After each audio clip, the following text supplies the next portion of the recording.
God is our refuge and strength, a very present help in trouble.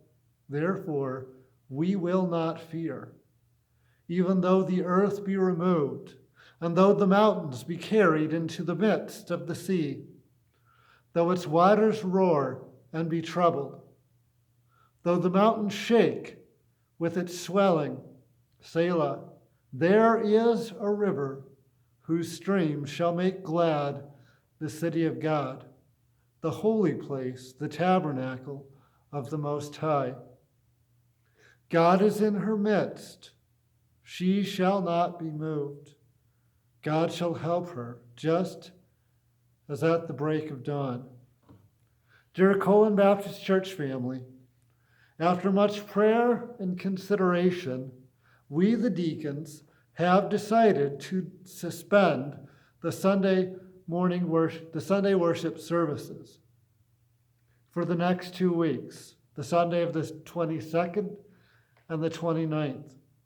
It is our hope, Lord willing, to resume services the first Sunday of April, the 5th.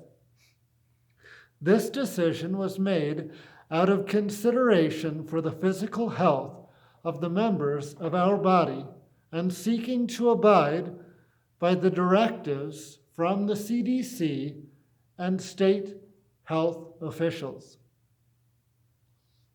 We are in an extraordinary situation,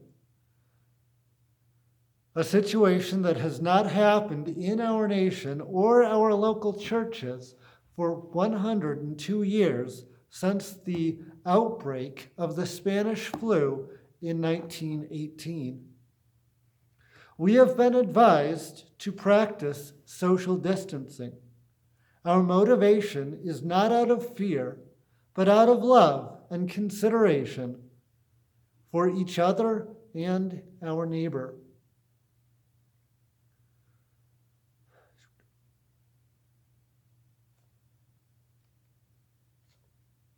Lost my place. Romans 13 and 14 formed the basis of the framework for our decision.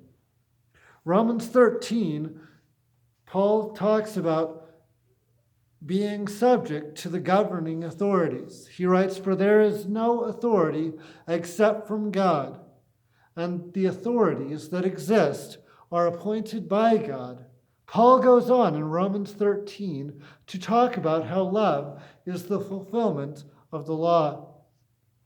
In Romans 14, Paul addresses the matter of the stronger brother looking out for the interests or needs of the weaker brother. In the coming days, we will seek to keep in touch with you, our local church body. If there are any needs that we can help you with, such as running to the store or running errands, feel free to ask. We are here to help. I will attempt to give an online devotional through Facebook Live on Sunday morning at 11 a.m.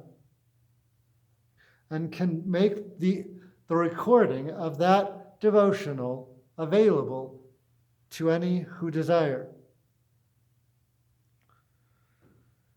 Watch your email and the church Facebook page for updates. We, the deacons, shall try to keep you each personally informed. As we walk through this time, we have an opportunity to show the love and hope of Christ to a watching world. Praying for you, his servants for the gospel, Reverend J. Farrell and John David Kroger. P.S. Ways to pray in these trying times. Pray for those who are sick and their families. Pray for those in healthcare. Pray for the vulnerable. Pray for those who are out of work on account of the virus. Pray for our leaders. Pray for students and their families. Pray for churches as they reach out and seek to minister in these trying times.